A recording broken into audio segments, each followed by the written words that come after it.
Est-ce que mon garant peut être à Paris et moi j'ai eu mon acceptation hors de Paris, peut me faire l'attestation de prise en charge? Ici, je vous partage mon expérience, les conseils, les astuces concernant Campus France, Parcoursup et autres. Il faut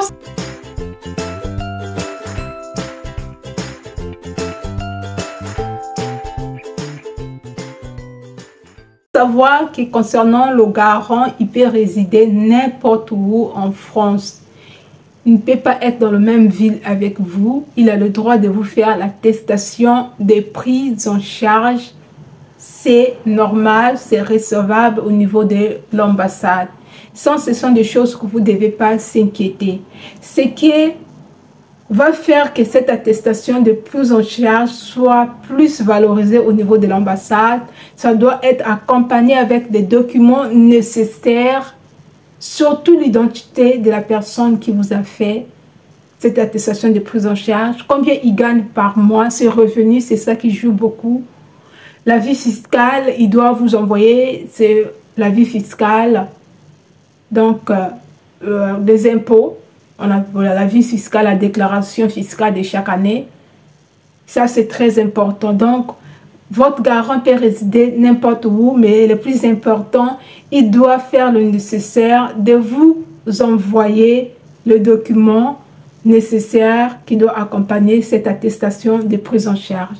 À l'exception de l'attestation d'hébergement, la personne qui vous rédige cette attestation d'hébergement doit être dans la même ville avec votre université.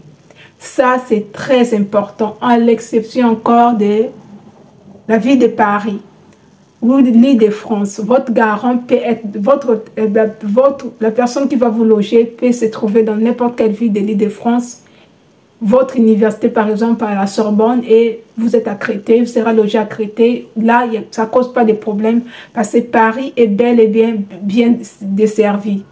Donc, le plus important de votre garant, c'est ce revenu, combien il gagne. Est-ce qu'il peut vous prendre en charge? C'est la question que l'ambassade pose derrière vos papiers.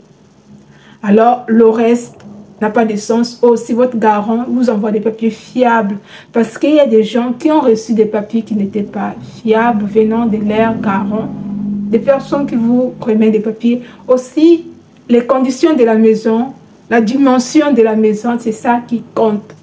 Vraiment, ça c'est pour le logement. Maintenant, pour le garant, c'est revenu, combien il gagne, quelles sont les personnes prises en charge dans son foyer fiscal, est-ce qu'il y a des enfants en bas âge, vous, est-ce que vous êtes plus jeune ou vous êtes plus âgé. Donc, ce n'est pas le fait d'être dans une ville différente que votre ville, là où vous êtes accepté. Ce n'est pas ça qui va causer problème, mais l'état de ses ressources, de ses revenus. Donc, si cette vidéo vous apporte de la valeur ajoutée, n'hésitez pas de m'exprimer votre gratitude, de vous abonner, de liker et d'activer la cloche des notifications. Je vous dis à très bientôt et bonne chance pour vos démarches de visa.